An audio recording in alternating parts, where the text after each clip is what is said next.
I will begin my speech in 3, 2, 1. Panel, in this world, everyone are living near to disasters. So do you still want to run away from disasters? Do you guys also have a time when disasters is reaching you out at that point? In fact, for your information, there are no more area that we can claim as a safe zone anymore in this world. Imagine that you see the government try to move you out to another areas that they claims as their safe zone. But instead of that, you are actually entering the ring of fire zones, or areas where storms and floods are often occurs. Imagine that we are telling people in Tokyo, Manila, and also Jakarta that they lived in disasters, coastline, rising waters, ring of fire, so they have to pack up their culture, history, and abandon their homes. If it that so, is it possible to states to move all of their people to one area? And that we also don't know that if the land safeness in the future. Is relocation really do effectiveness in this role? Or we even make disaster as our own main villain of movies that we don't know that we even don't know how to solve and beat it. So therefore, the government shall bring us smart moves to survive it. We can't let the government set a dystopian country to us. We have to face the reality that we can't running away from future. We have to face and solve the problems. So that's why this motion is proudly supported and proposed. Hello everyone, my name is Radin Nadio and I'm proudly stands as the first proposition speaker for the motion that in areas prone to disasters, this house believes that the states should prioritize disaster mitigation over relocation. So, before we are moving to my arguments, let's begin with the setup from our status quo. So right now the government's approach the areas prone to disaster is highly reactive. When some part of all of the area is seemed considered as highly risky, they do immediate moves to force the reallocation. However, this policy brings some things that might affect people's livelihood, such as from the economy. People that are depends on oceans, such as the fishermen, would lose their job when states are moving them to landlocked areas.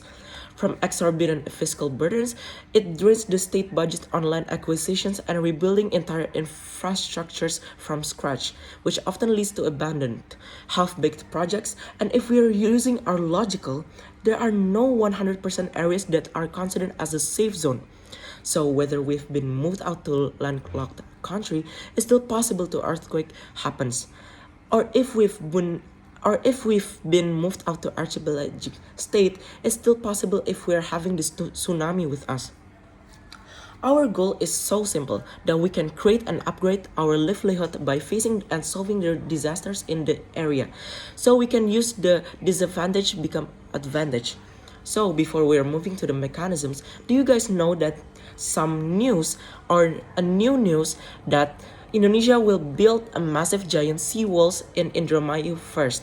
This also one of the example for reallocating the funds to building new infrastructure than relocation, or also sensor-based early warning system and mass seismic retrofitting for buildings. Let's move on to our first arguments. The fact that prioritizing mitigation is far more inclusive and human for grassroots actors. If we are linking back to the status quo, we can't consider human as numbers in spreadsheets. Instead of that, we have to look on some people's survivalness on their lives. Farmers and fishermen must have a specific geographical areas to their economic needs, and that's why if they've been moved out also, states should rethink about their survivableness because it's their livelihood. Second, and for local communities, they can't bring all of their history to a new area. What if it already becoming a pivotal history to their area? And from that, they can also earn money by creating a cultural heritage. States should reconsider and rethink under the proposition's world when we prioritize mitigation, like constructing modern stilt houses in flood zones or engineering seismic safe zones. We allow their local economies to thrive safely.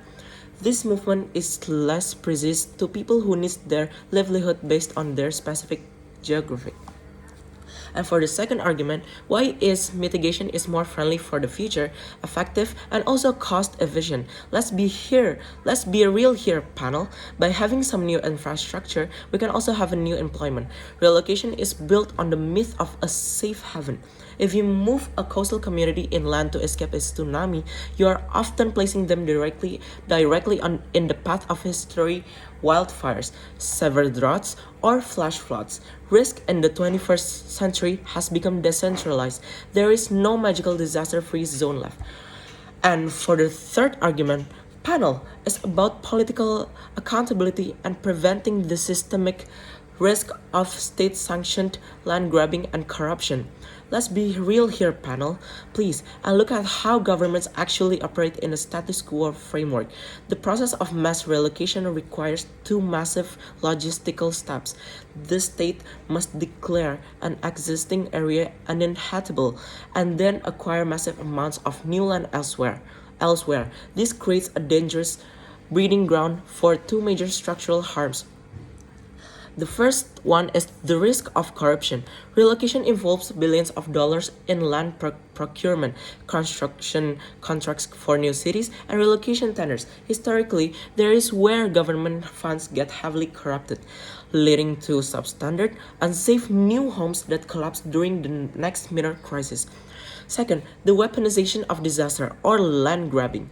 Under the guise of safety, corrupt states often use relocation to evict low-income or indigenous community from valuable lands, like prime coastal areas or rich mountain terrains, only to later sell the exact hazardous land to big eco-tourism corporations or mining industries.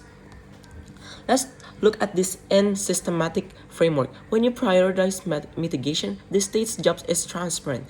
They must upgrade the existing infrastructure where the people already live. It is much easier for journalists, NGOs, and citizens to audit a seawall or a seismic retrofit project than it is to audit a massive opaque multi-trillion-dollar city relocation scam. Therefore, prioritizing mitigation acts as a structural check and balance, protecting vulnerable citizens from being exploited by the state under the false pretext of disaster safety. So, panel, please let us be real in here. Let me link everything back. This motion is not about abandoning safety or leaving people to die. It is about realizing that running away from climate and disaster risks is a game of whack-a-mole we can never win. Relocation is an expensive policy of defeat that destroys the social fabric. Mitigation is about democratizing safety, making the place that we already call home resilient for generations to come. Every year, we delay structural mitigation in favor of slow, bureaucratic relocation scams. Another community loses its future. We cannot afford to wait. Mitigation ensures resilience by default. And for these reasons, we are incredibly proud to propose this motion. Thank you very much.